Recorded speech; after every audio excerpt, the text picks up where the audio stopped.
In your headlines, Minister of Health reveals major announcement during speech at the reopening of Cruise Center. Bill to increase the pay of members of the House of Assembly stirs up controversy, and travelers to the United States new travel requirements.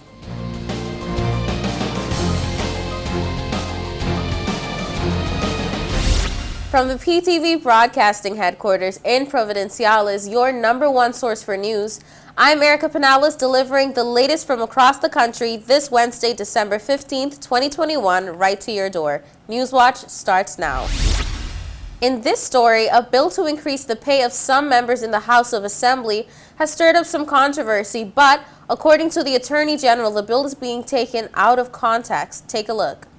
After being presented to the Parliament 2 weeks ago, this week the House of Assembly Speaker and other members' Salaries and Allowances Amendment Bill 2021 came up for debate. Presenting the bill to the House for its second reading was the Attorney General, the Honourable Rhonda Lee Braithwaite-Knowles. Mr. Speaker, this bill is a very short bill, and it does two things. It seeks to amend the House of Assembly Speaker and other members' Salaries and Allowances Ordinance to introduce two new categories.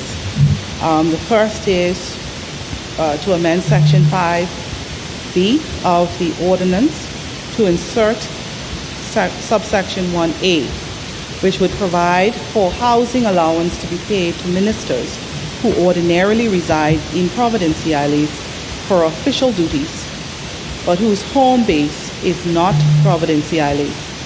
This housing allowance would be payable with effect from 1st January 2020. And Mr. Speaker, it further provides that transportation allowance payable to the Speaker under Section 5A of the ordinance shall be payable with effect from 1st April 2015. The Attorney General explained that in 2020, the Integrity Commission presented the government with a report after reviewing the travel and housing allowances for the Speaker and certain members, respectively. They determined that the changes are necessary.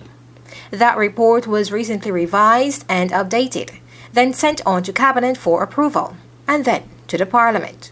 Since its first reading, the bill has caused some controversy, which one of the governor's appointed members highlighted in his remarks on the bill. Somehow in social media last week, there was a message suggesting that members of the House of Assembly were getting a pay increase. I guess they took the title of the bill, House of Assembly Speaker and other members, to mean members or other members of the House of Assembly. So I think it must be clarified to the members of the public. This bill is not to increase the salary of any member of the House of Assembly. That is not what this bill is doing. The Attorney General made it clear what is the purpose of the bill. It's to deal with two specific matters: the Speaker and a minister who find themselves in their position. It is not a salary increase for members, and I hope that those members of the public who were misinformed now understand the purpose of this amendment. Thank you, Mr. Speaker. The bill was taken through the Committee of the Whole and eventually passed without incident. For PTV News Watch, I'm Delana Isles.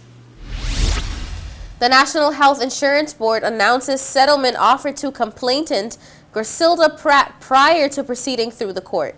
From a newly released press conference, Newswatch is informed that the National Health Insurance Board announced the settlement offered to complainant Griselda Chrissy Pratt prior to proceeding to the court. The press release reads that the complainant, Ms. Pratt, received a total of $1,182 on December 14, 2021, which includes $1,080 equivalent to the subsistent fees following health services received abroad and $102 in court and bailiff fees. We've gathered that originally in June 2021, Ms. Pratt lodged in the magistrate's court proceedings against the NHIB, claiming the amount of $4,715. NHIB sought to settle with Ms. Pratt, offering what would have ordinarily been paid as subsistence to a beneficiary on tap referral in the Dominican Republic, an agreed amount of $1,160.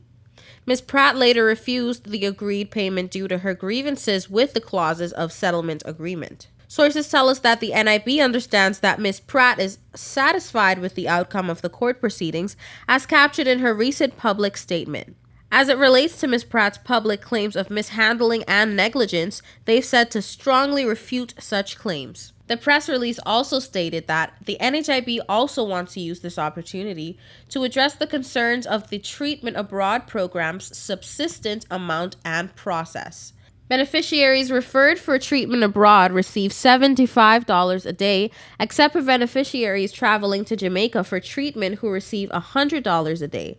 The slight increase for persons traveling to Jamaica is to assist with the transportation fees because NHIP does not provide transportation in Jamaica. We understand the concerns of cost of living and travel and would like to emphasize that the subsistence provided is to assist with the cost of accommodations, food, and or transportation.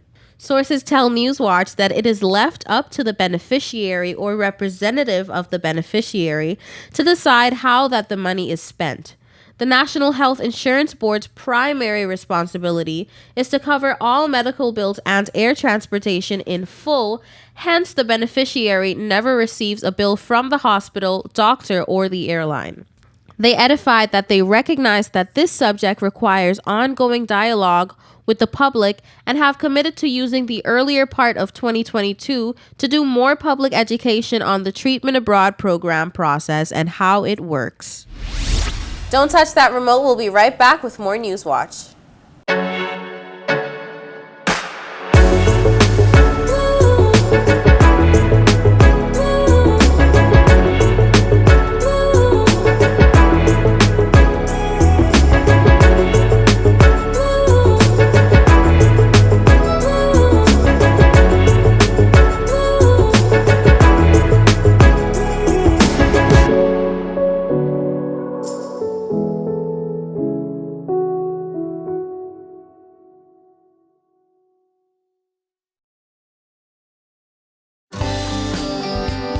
This is a reminder that all PTV service accounts are due on the first day of each month. Accounts should be brought up to date by the 28th of the month to avoid disruption in service. Payments may be made on our office at Stubbs Diamond Plaza, Providenciales, Mides Plaza, North Caicos, and Airport Road in South Caicos. Payments may also be made online using Scotiabank, CIBC First Caribbean Bank, and Royal Bank of Canada. Please allow 3 business days for online payments to be processed. We thank you for your cooperation.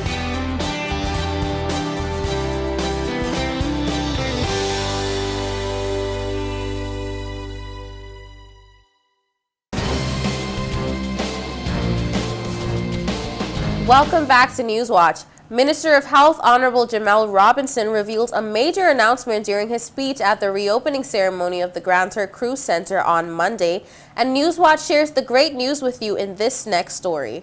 21 months into the pandemic, with almost a year's access to the COVID-19 vaccine and over 30,000 inoculations later, Minister of Health Honorable Jamel Robinson says the country is finally at its targeted 80% vaccination rate. It gives me great pleasure to congratulate the team, Team Health and the people of the TCI on achieving 80% COVID-19 vaccination coverage, which I think is a great milestone.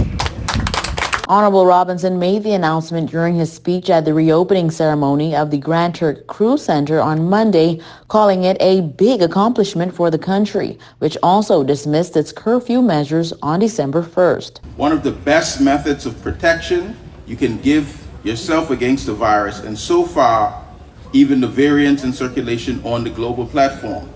I would like to encourage each and every person 12 years and older to strongly consider being vaccinated. And if eligible, also take your booster shot, i.e. if you're 18 and older and have had your initial fully vaccination shots within the last 6 months. Initially, officials agreed on a 70% vaccination rate before the country could begin to integrate back to life pre-COVID. However, after careful consideration and the emergence of a number of new strains of the contagion, it was announced that it would be best to get to an 80% vaccination rate, as well as the provision of the booster shot for fully vaccinated persons once the 6-month time frame had matured. Regardless of the 80% accomplishment, the minister urges residents and visitors alike to continue to follow the COVID-19 protocol and guidelines implemented to reduce the spread, and of course for those who can and haven't become vaccinated. With the resumption of the cruise industry to the TCI and the festive season around the corner, please continue to be safe and take necessary measures. Maintain your face mask to cover both your nose and mouth when around others. Keep physical distance, sanitize, or wash your hands frequently. Avoid large gatherings, especially indoors, of course. Get vaccinated. These numbers would mean that by now the country has hit over 30,000 inoculations of the 40,000 residents currently residing in the country. Great strides for our islands and its visitors. The Provo Roadrunners partnered with the Footsteps for Good expedition for the road segments of the extensive journey. Newswatch brings you more.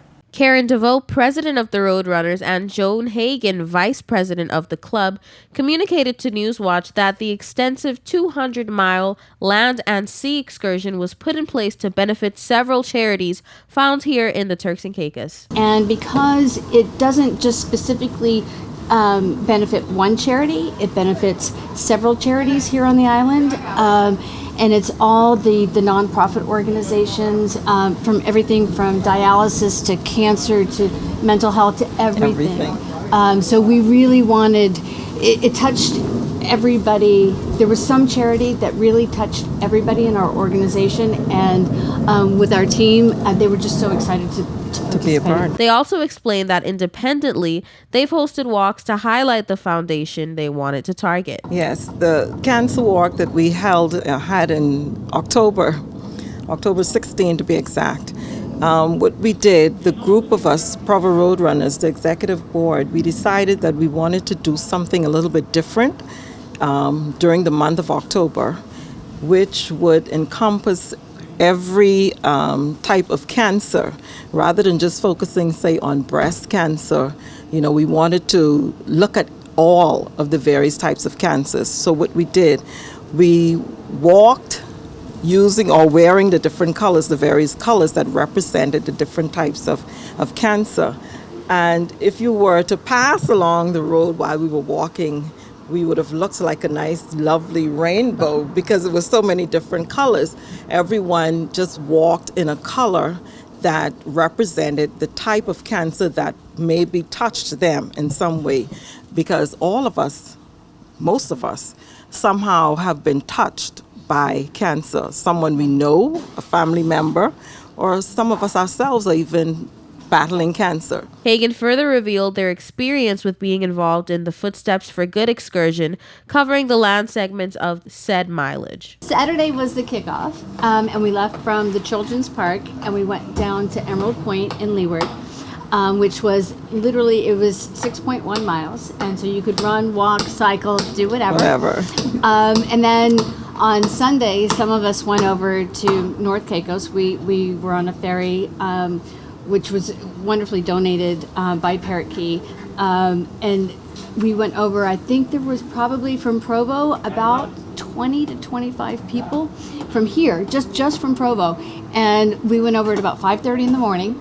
And once we landed, we were met by the DC and off we went. And we started in Benfield and we ended up in Mudgeon Harbor, which was, for us, some of us, did as far as we could, which was 16 miles.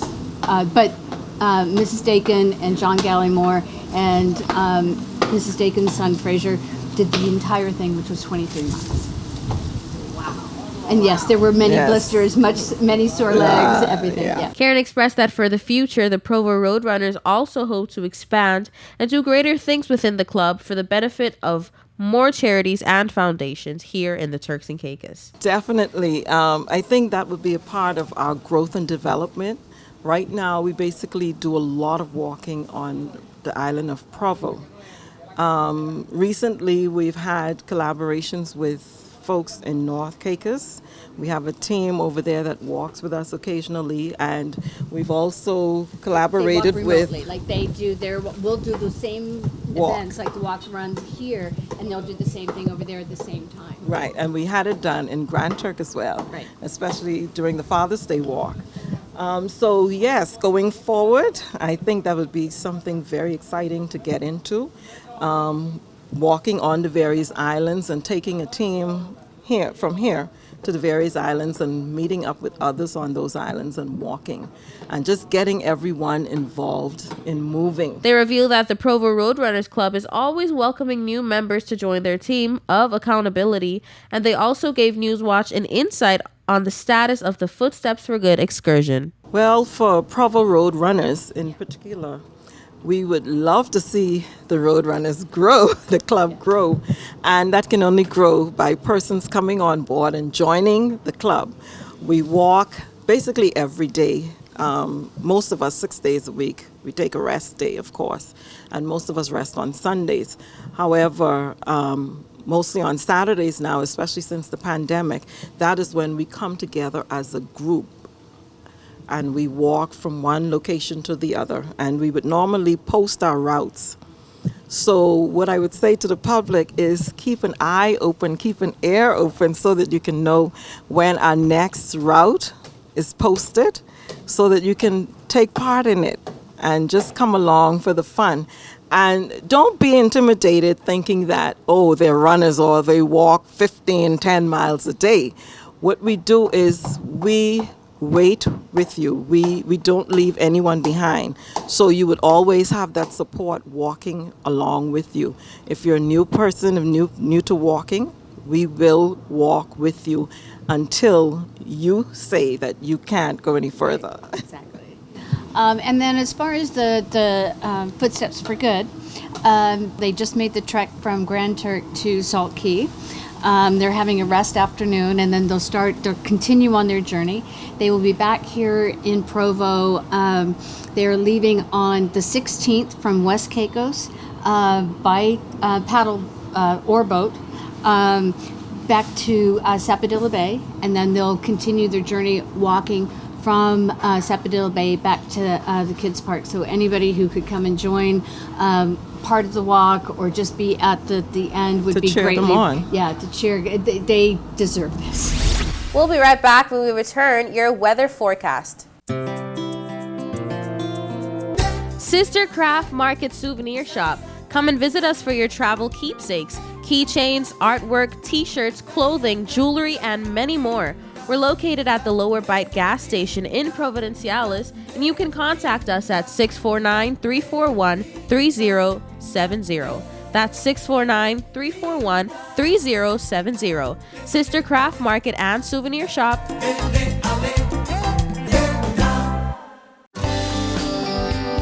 This is a reminder that all PTV service accounts are due on the first day of each month. Accounts should be brought up to date by the 28th of the month to avoid disruption in service. Payments may be made on our office at Stubbs Diamond Plaza, Providenciales, Mides Plaza, North Caicos, and Airport Road in South Caicos.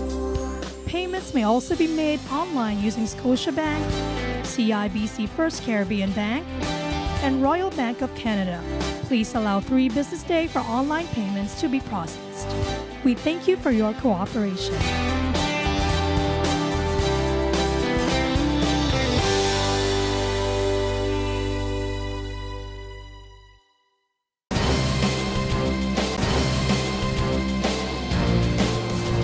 Welcome back to Newswatch. Here's the latest in your weather forecast. Here's your weather forecast for December 16th, 2021. For the nation's capital, Grand Turk, on Thursday, mostly cloudy skies, high 80, low 75, winds east at 20 to 30 miles per hour. For South Caicos on Thursday, partly cloudy skies, high 80, low 76, winds east at 20 to 30 miles per hour. For North and Middle Caicos on Thursday, partly cloudy skies, high 81, low 76, winds east at 20 to 30 miles per hour. For Parrot and Pine Key on Thursday, partly cloudy skies, high 81, low 76, winds east at 20 to 30 miles per hour. And on Providenciales on Thursday, partly cloudy skies, high 81, low 76, winds east at 20 to 30 miles per hour. Now for your sunrise and sunset. Sunrise 6:21 a.m., sunset 5:10 p.m., and your high tides and low tides. High tides 5:37 a.m., 5:56 p.m., and low tides 12:04 a.m., 11:51 p.m. And that's it for your weather forecast. We'll be right back with more News Watch.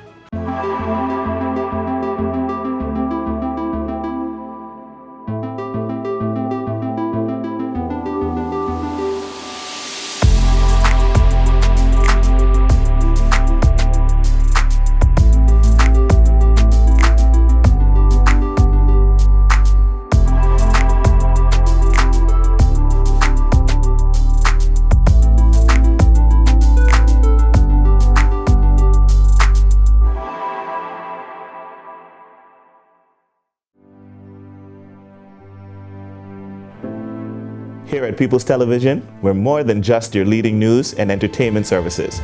We are spreading the gospel.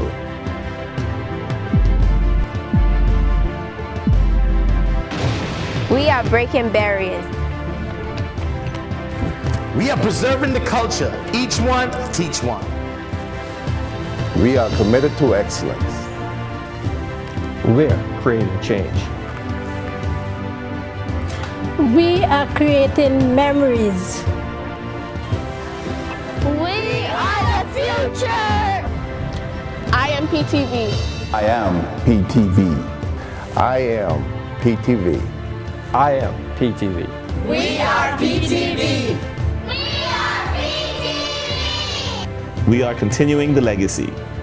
We are PTV.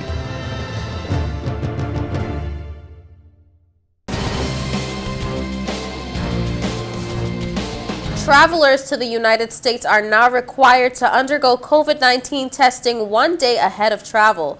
This new message came into effect on December 6th. Here are the aspects. The Center for Disease Control says regardless of one's citizenship and vaccination status, a COVID-19 viral test must be performed no more than 1 day ahead of travel. This new measure was implemented on December 6th. And just for clarity, this means that if you are traveling to the United States on a Friday, you would need to present an official negative COVID-19 viral test taken anytime on Thursday the day before. Officials say as they learn more about the Omicron variant, this new one-day testing policy will assist with protecting travelers as well as residents of that country. It is important to note that both the U.S. government and the airline industry are on board with these measures. Also, just a reminder for travelers from the TCI, vaccinated persons are now required to show proof of vaccination through their e-certificate prior to boarding and entry into the U.S. This can be produced either in print or a digital display for verification purposes. One should also note that failure to produce said document will result in denial of boarding. In regional news, allegations have surfaced that Haiti's assassinated president was murdered because he was fighting drugs and arms smuggling in Haiti. Details in this report. Some serious allegations are being made in a New York Times article published on December 12th that deceased Haitian President Jovenel Moïse was about to name names before he was assassinated in July this year. The article alleges that he had been working on a list of powerful politicians and business people involved in Haiti's drug trade with the intention of handing over the dossier to the American government. The New York Times references 4 senior Haitian advisors and officials as the source of this information. They claim that these persons were the ones drafting the dossier. The late president had reportedly ordered the officials to spare no one, not even the power brokers who had helped propel him into office. This is reported as being one of the motives for the assassination. According to the Times, their sources revealed that in interrogations, some of the captured hitmen confessed that retrieving the list Mr. Moïse had been working on with the names of the suspected drug traffickers was a top priority. In the months before his death, the late president took steps to clean up Haiti's Customs Department, nationalize a seaport with a history of smuggling, destroy an airstrip used by drug traffickers, and investigate the lucrative eel trade, which has recently been identified as a conduit for money laundering. American authorities are said to be looking closely at Mr. Moise's efforts to disrupt the drug trade and challenge powerful families as motives in the assassination.